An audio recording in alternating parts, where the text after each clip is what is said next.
A new campaign is being launched today to raise awareness about male victims of domestic abuse. Tom Parmenter has been hearing one man's story.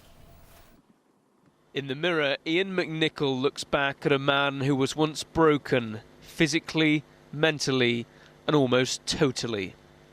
She was incredibly violent. I'll give you 3 or 4 examples. She placed lit cigarettes up my nostrils and forced me to go to sleep with those cigarettes still in my nose. She held my eyes open while she sprayed bleach into them.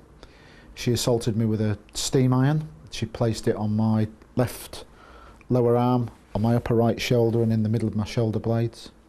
She boiled a kettle and poured it over my groin, and then whilst I was stuck to a leather sofa writhing in agony, she reboiled that kettle and re-poured it over my groin. And I'd got to the point where I was so mentally ground down, I lost almost 25% of my body weight.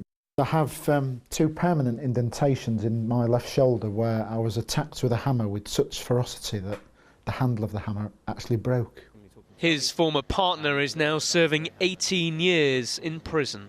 Her justification was that I didn't tell her often enough that I loved her and I didn't instigate the physical side of the relationship. That was her justification for the violence, that I'd made her feel unattractive. Ian is now slowly moving on with rebuilding his body and his life. He believes a tip-off to the police from an anonymous neighbour genuinely saved his life. A lot of people will just not quite understand how it can happen, how you can't stand up to that kind of abuse. Sure. Well, of course, as a victim, for me it's a gender-neutral crime. What actually happens is that your feelings, I loved my partner, those feelings get abused. It's wrong for a man to hit a woman. Violence of any description is wrong, so it wouldn't have solved it. I can't say why she committed the level of violence that she did, but the fact is for men that the other additional difficulties that they may not be believed if they come forward, so there's a challenge there. But all victims should find the strength to confide in someone because help is out there. I know that from my own experience and proof of that.